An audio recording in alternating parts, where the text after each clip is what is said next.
So in terms of timeline, we've been doing the entire first week trying to get human rights and rights of peoples in there. States were vocal, but it was not reflected in the text. We has seen 3 to 4 drafts, what we call iterations of the text, and none of them reflected directly human rights and the rights of Indigenous peoples in the text. This is the Go Maluku podcast. What's up, Facebook? Ghazali Ohorella here, and I'm at the final day of COP25. Well, actually, it's not the final day of COP25. It is the 15th day. Well, it's my 15th day. We've gone 2 days into overtime right here in Madrid, mostly because there were some outstanding issues that needed to be resolved. At least they attempted to resolve them right here at the IFEMA de Madrid. One of them is Article 6, which I will go into in a bit, as well as the IPCC report on oceans. It was also a very difficult discussion at COP24 in Poland when IPCC report on lands was discussed. Right now we have both the IPCC report on lands as well as on oceans that are very important in terms of science-based policies, and they can reinforce or at least guide the policies that states are wanting to take or design when it comes to fighting climate change.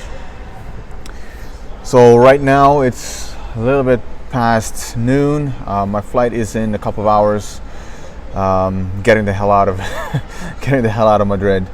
So I think it was pretty much 5 minutes past 12 when the COP presidency gavelled that the decision of Article 6 to be adopted, and the decision is that Article 6 cannot be concluded right here in COP25, but will be postponed to at least Bonn, and hopefully to be concluded at COP26, hosted by the UK, and through what I'm hearing in these halls is that it most likely will be held in Glasgow in November.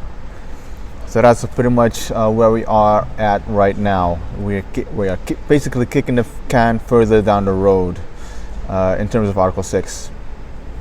Let me backtrack you a little bit on why Article 6 is very important for Indigenous peoples. Article 6 is the only article that is still open or that needs to be discussed of the Paris Agreement, particularly the guidelines. So the guidelines to implement the agreement. We also call it the Paris Rulebook.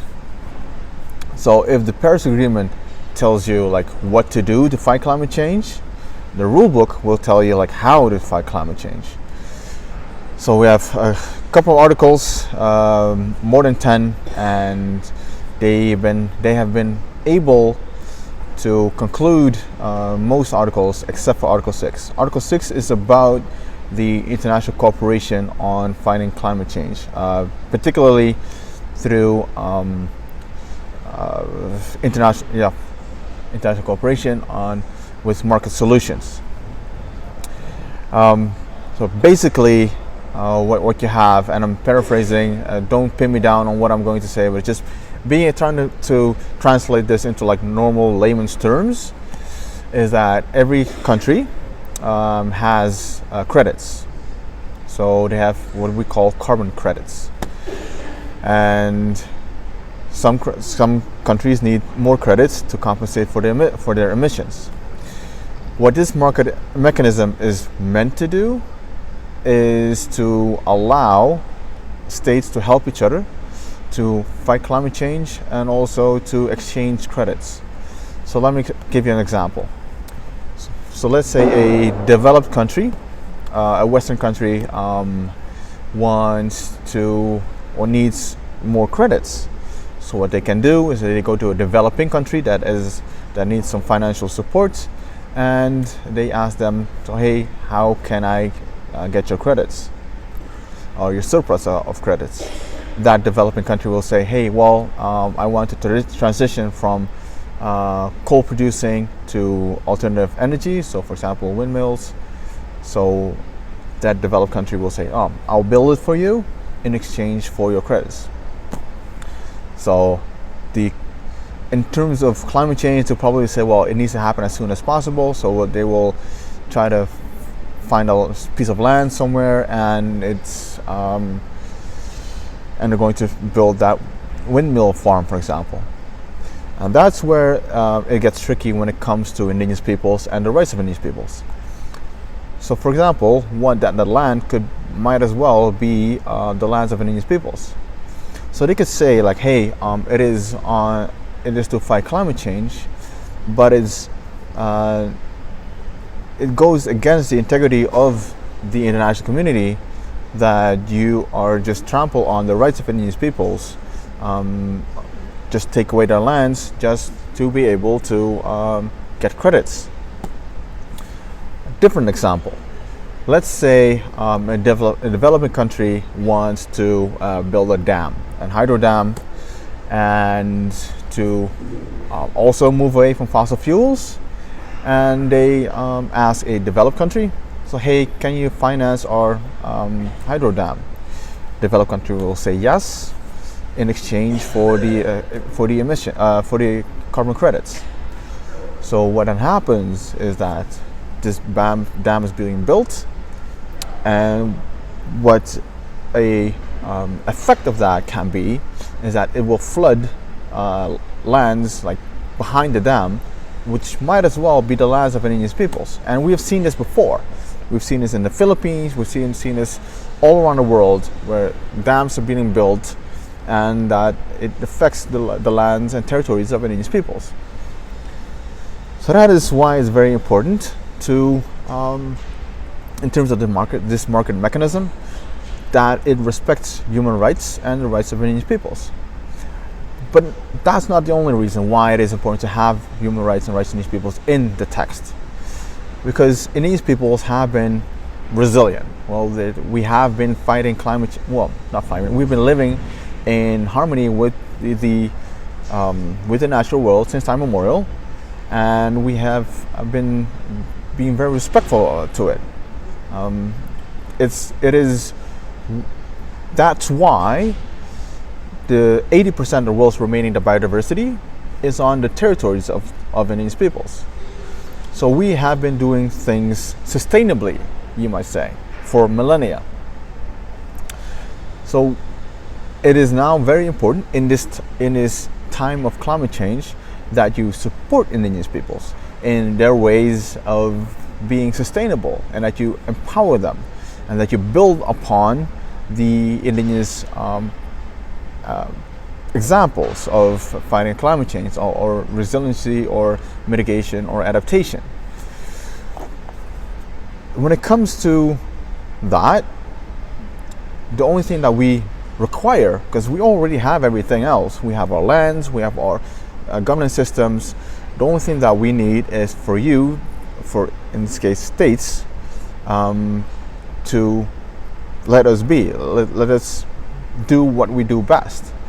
And that's where this enabling environment comes in, the rights of indigenous peoples. Because if you create that enabling environment, that you protect whatever indigenous peoples do, that you allow indigenous people what indigenous peoples do, you give us, not give, but you respect the rights of indigenous peoples, you create a resilient indigenous peoples or indigenous communities, and by extension you create a resilient ecosystem, and that again leads towards better ways of fighting climate change, and hopefully that we can live longer on this planet.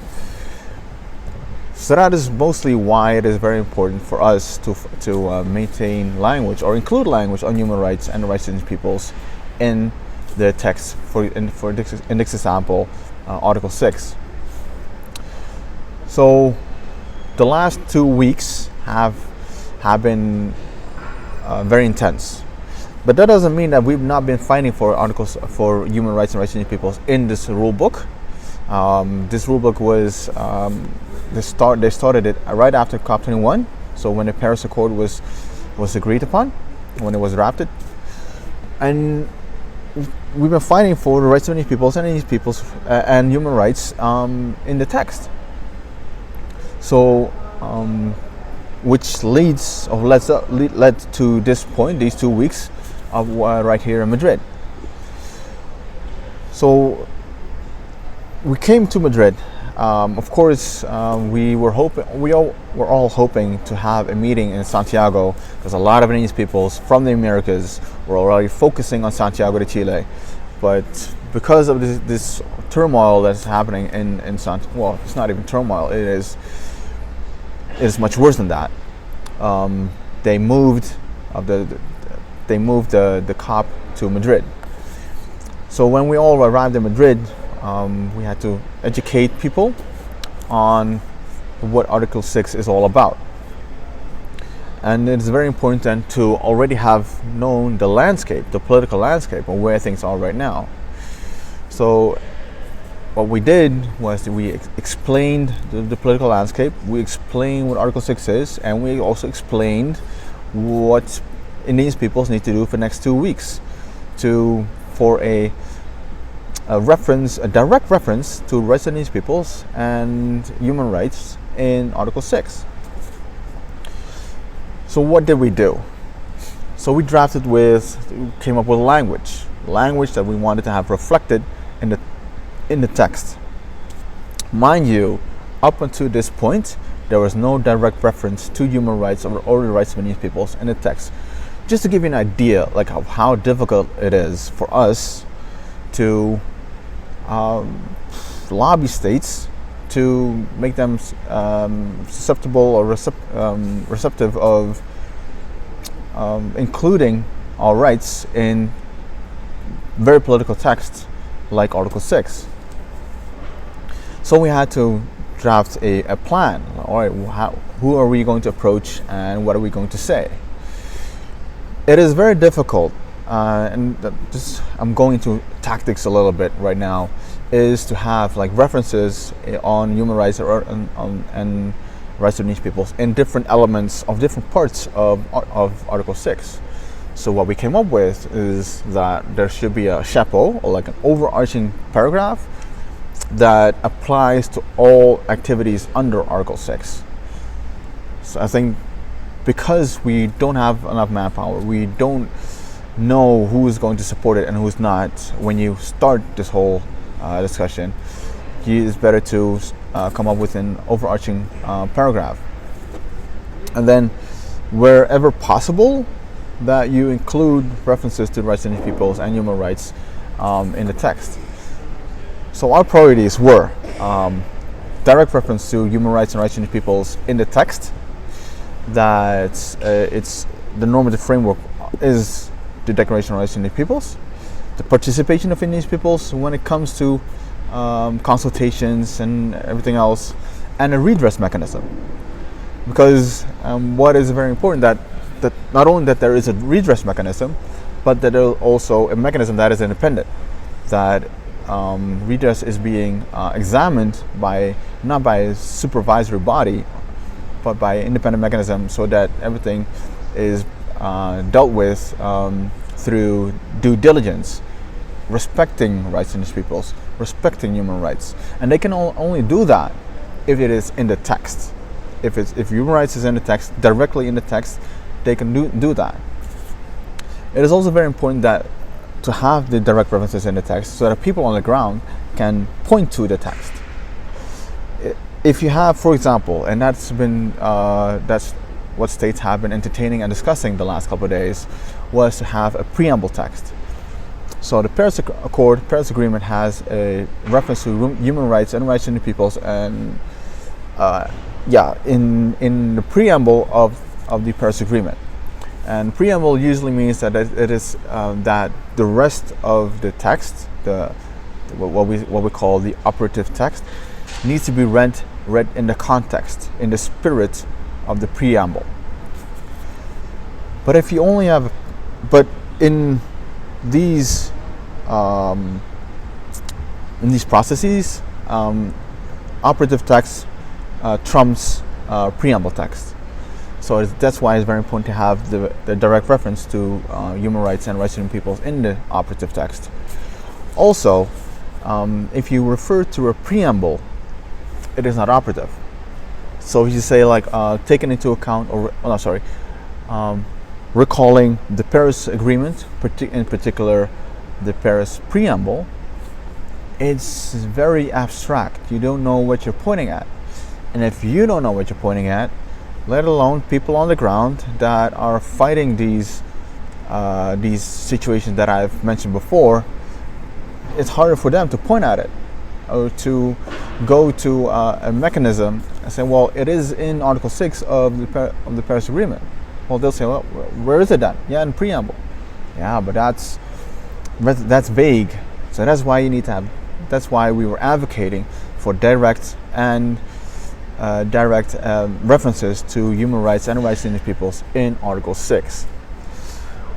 So that's what we've been fighting for the last couple of days. The last 2 weeks at least. It was very intense.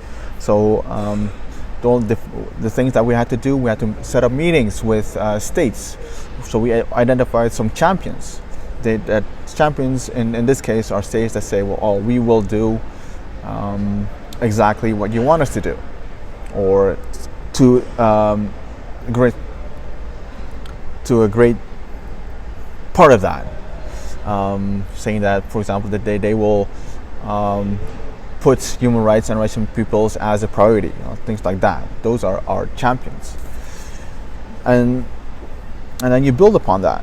It's trying to get a global spread of states that supports rights of peoples and human rights in the text.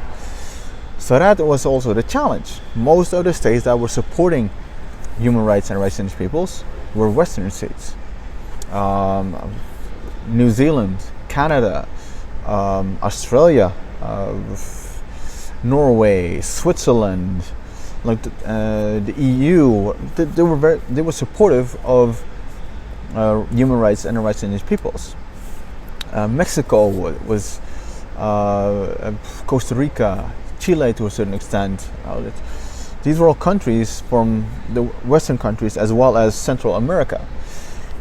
If you go into negotiations and the co-facilitator, so the one that actually leads the negotiations, facilitates it, and only sees that states that are supporting human rights and the rights of indigenous peoples are coming from one block, so the global north, they'll say, well, we need like a full spread, global spread, to be able to maintain that language. So that we're fighting to get to have states from South America, states from Africa, states from Asia, to show that there's a global support for the rights of indigenous peoples and human rights in the text. That's very important because there are some strongholds and some countries that do not want human rights and do not want indigenous people's rights in the text, and they will do whatever it takes to make sure that it is not in the text.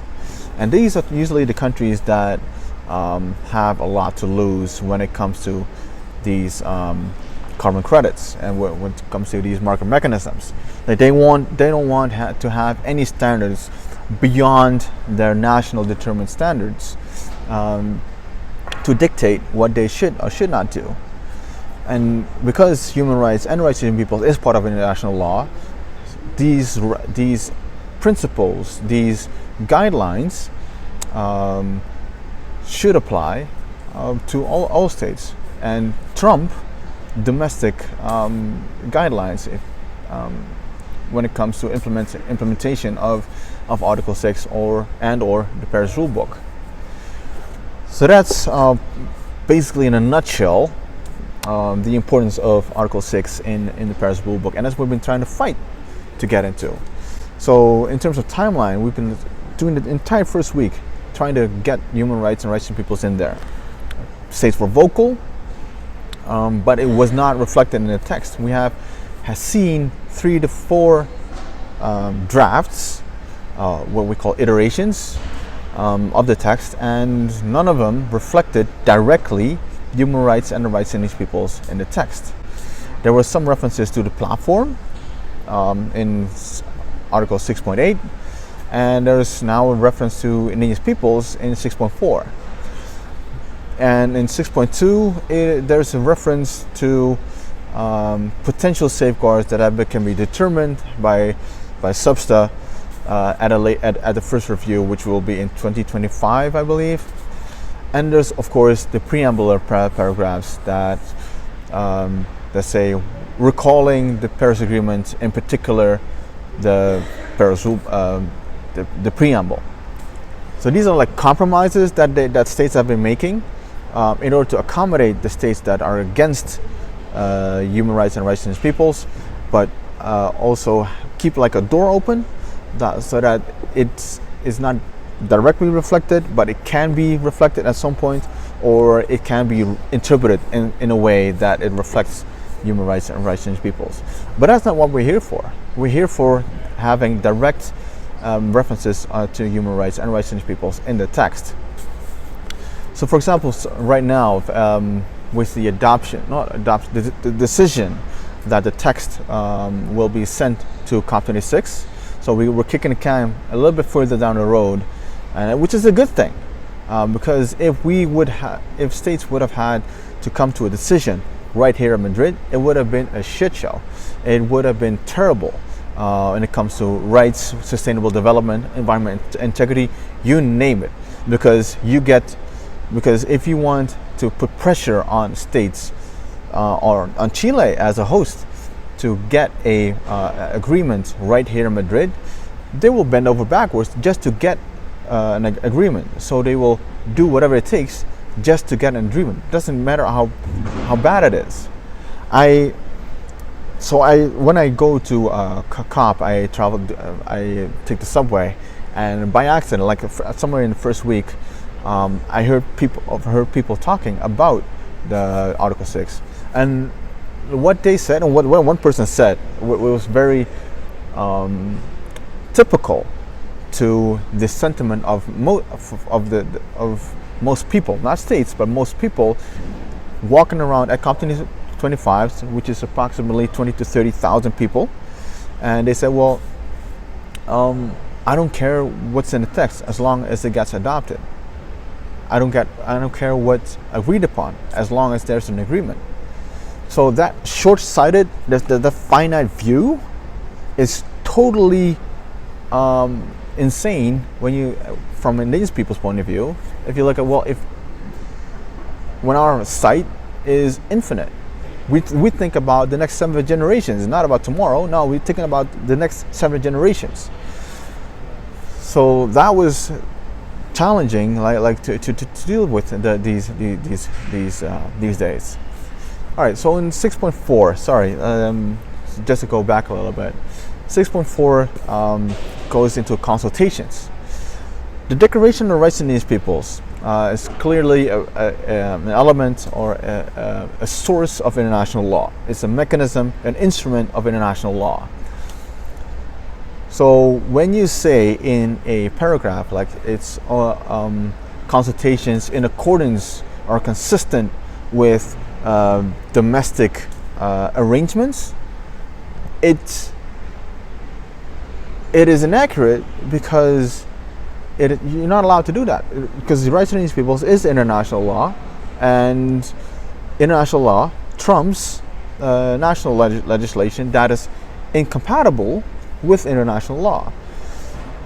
And consultation, when it comes to Indigenous peoples, we have the declaration that says we have the right to participate in decision-making processes, and we have the right to free, prior, and informed consent. Now, these are all elements of international laws actually that apply to Indigenous peoples, that apply to our collective rights, and that also apply to the states where Indigenous peoples live in. The strange thing is, in terms of human rights and rights of Indigenous peoples, that like suddenly some states get amnesia, like they don't know what the hell is going on. Like, oh, what do you mean human rights and rights of Indigenous peoples?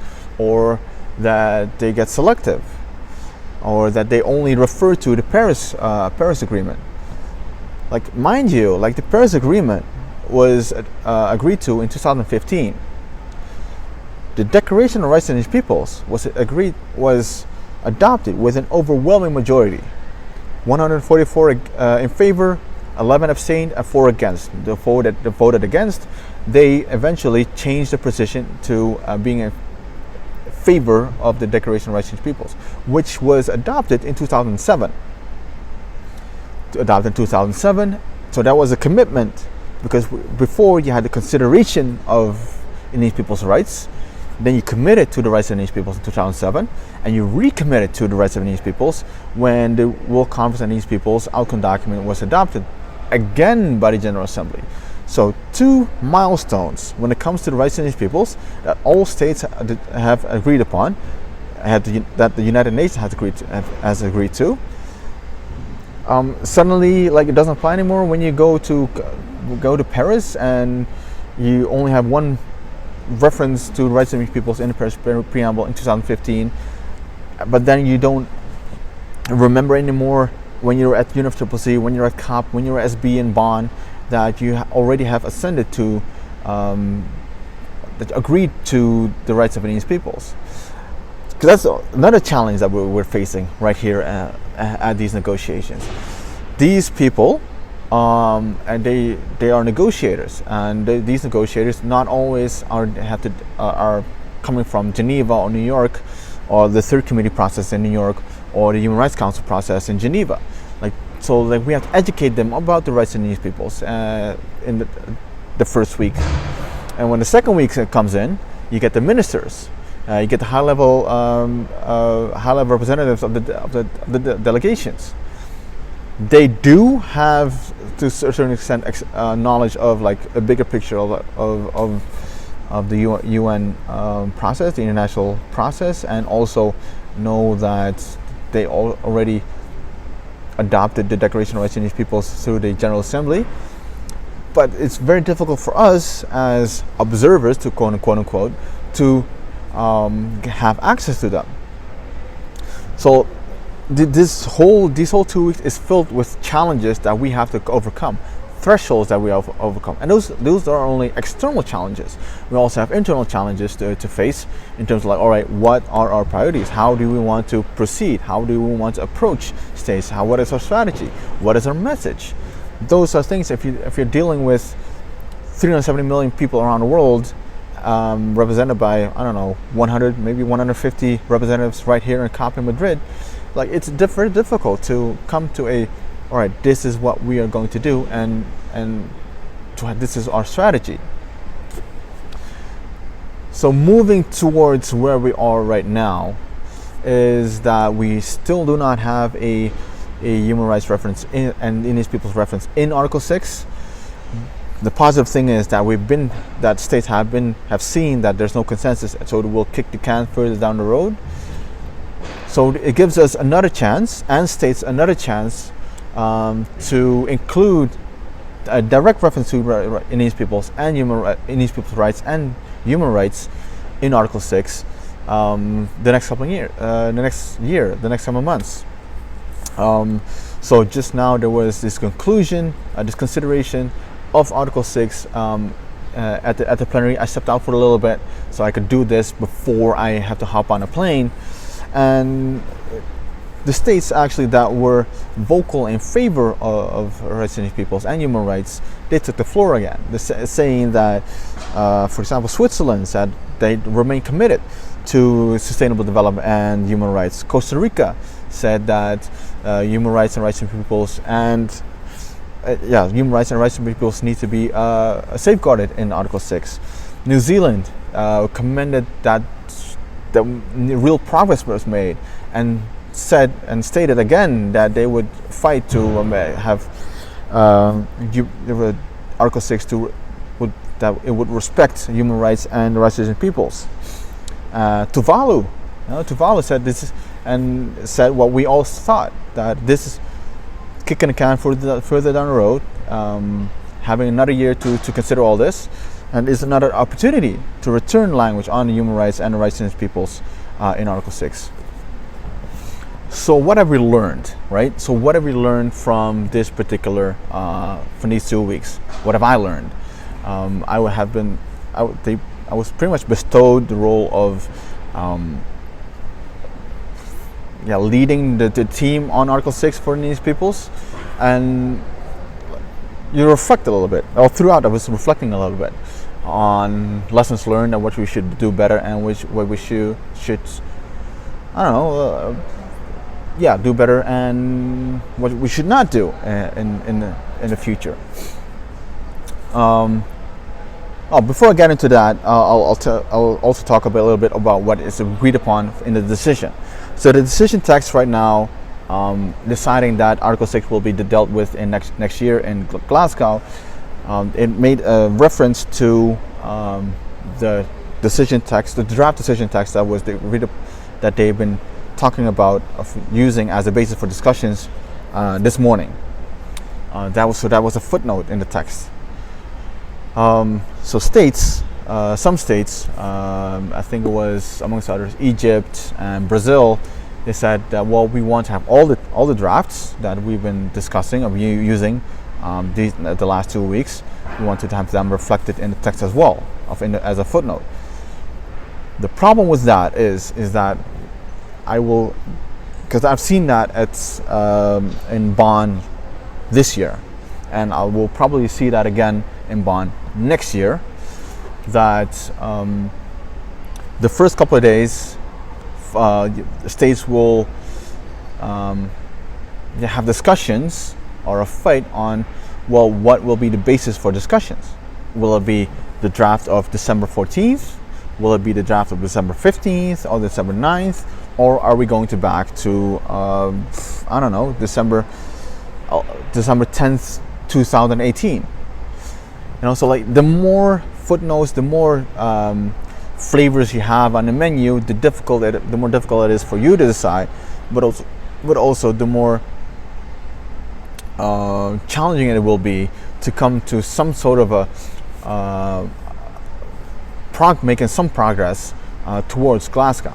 So I foresee that problem that arising with adding all the negotiating texts as a footnote in the decision. The COP presidency already agreed to it, so it is what it is. So I will definitely already anticipate that. Something that we as Indigenous peoples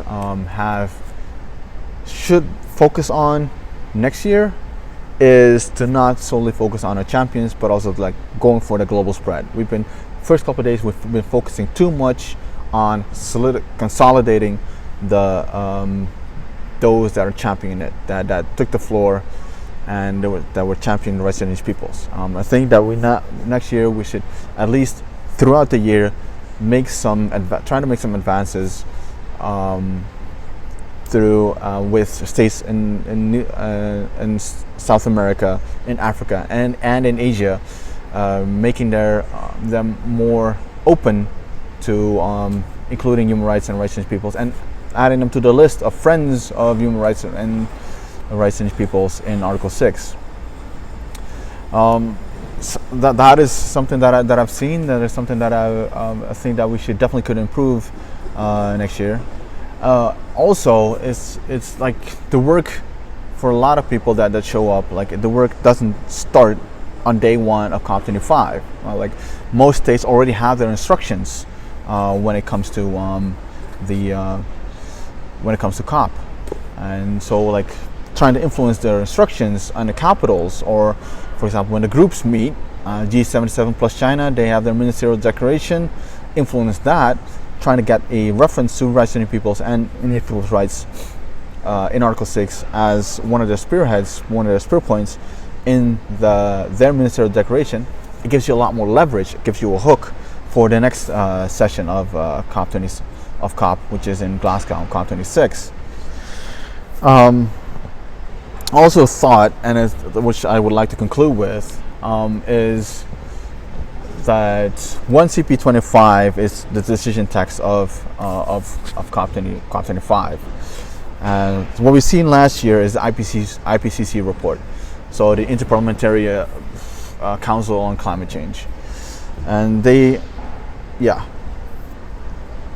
what they did was they are bringing in science to support or at least advise the climate policies of the COPs of the UNFCCC.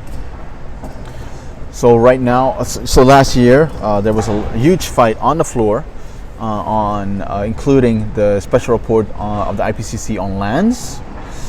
Did not get into substa, so that was a huge fight. And right now we have a new report of IPCC, but this time on oceans and the cryosphere.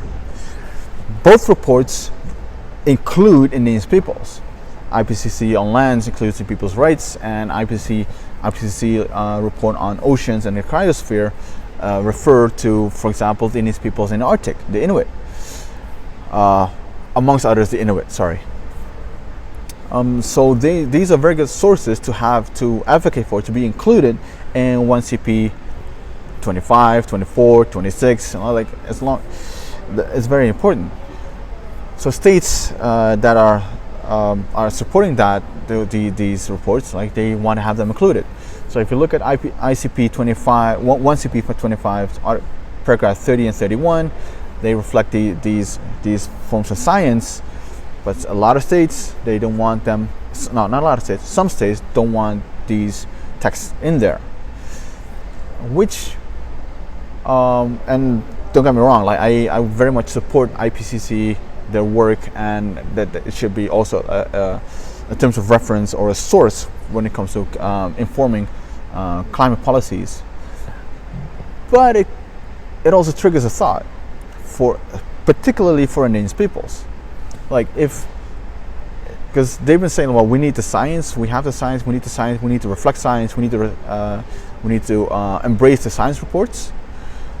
We can talk about the knowledge of Indigenous peoples through the platform. What if Indigenous peoples had their own IPCC and drafted their own report based on the knowledge of Indigenous peoples, based on their own, processes, and use that as a reference point, and making sure that becomes a reference point as well alongside IPCC when it comes to informing climate change. It is not just about like lobbying states, but it's also about embracing that they are relying on science or forms of science to inform their decision making. So I think there's an opportunity there as well. Like in I don't know how, but I think that it would be great to see Indigenous peoples or knowledge holders or institutes or whatever you want to call it come up with some institution or infrastructure that we can on a yearly basis come up with some output. It can be a report, it can be an assessment, it can be everything, but driven by Indigenous peoples. Of course, you have IPBES, they're doing great work. You also have IPCC, but it's good to have something like from a very Indigenous perspective. So that is something that I'm thinking about, like, well, what if Indigenous peoples did that as well? I think that would be a very good opportunity for us to put ourselves more in the driving seat. So that's pretty much things that are happening here at COP25. Of course, there's loss and damage, the wind mechanism, agriculture, and a lot more things. To be honest, like I have oceans. This is supposed to be a blue ocean, blue COP on oceans. Unfortunately, Article 6 was so demanding, was so intense that I could not focus on everything else. I wanted to focus on oceans as well as Article 6. I've been able to host, moderate one session, attend 2 or 3 sessions on oceans, speak at one, but that's it, because Article 6 was so demanding. So there are so many more processes out there that at COP26 that Indigenous people should be focused on, and we're too much zoomed in on the platform. And at least last year we were all zoomed in on the platform, and I think because we think holistically that we have the wide angle lens, let's also use that in the UN setting. Let's be that wide angle lens. Let's focus have small teams focusing on oceans, focusing on agriculture, focusing on finance, stock take, Article 6, of course. There are so many processes that affect us, at 1CP25, there was a reference to Indigenous peoples and human rights in the text. It was deleted out of the text. We don't know by whom, but if we would have known that it was in the text, if we were vigilant of everything that was going on, and I mean everything, not just things that you're interested in. If we knew everything that was going on, we could have like, all right, shifted some attention of some, go to 1CP25 and lobby states to make sure that the rights of Indigenous peoples and human rights is reflected at least in 1CP25, so that Article 6 is not the only element of everything that's going on at COP25 that reflects human rights and rights of peoples, that we go all in on Article 6. Shouldn't be the case. We have 150 Indigenous peoples walking around, and I think like 100 are actually attending the caucus meetings, and 50 of them, I don't know what they're doing, and I'm sure that they're doing things that have a purpose. But I think as a caucus, at least, we should be able to like zoom out and focus directly on things that affect us. Article 18 of the Declaration of Rights of People says the right to participate in decision-making processes that affect us. That doesn't mean that you just sit back, relax, and wait for things to happen. No, you got to go out there and assert that right when these processes are ongoing and when things are taking place. So, in a nutshell, that is what's going on. That's what's been going on in COP26. COP25, and a little bit of reflection, an assessment, a hint of assessment on how we've been performing. We've been performing great, by the way, and yeah, that's pretty much everything that I'm able to share or can share, or no, that sounds weird. That I could come up with at this point. Also, I've had to run and catch a flight, so hopefully it has been informative to you, and I remain committed to Article 6. I remain committed to making sure that human rights and rights of peoples stays in Article 6.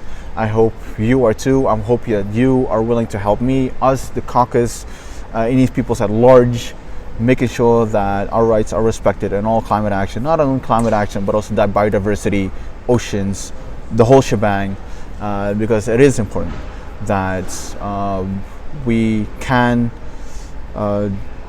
continue doing what we want, continue doing what we do, because I truly believe that our mentality, our principles are not only Indigenous people, are not just Indigenous, they're actually human. We've just been able to maintain them since time immemorial. So I hope you enjoyed this spiel, rant, riff, whatever you want to call it, and looking forward to comments, thoughts, and everything else, and follow up. So keep it up, and see ya.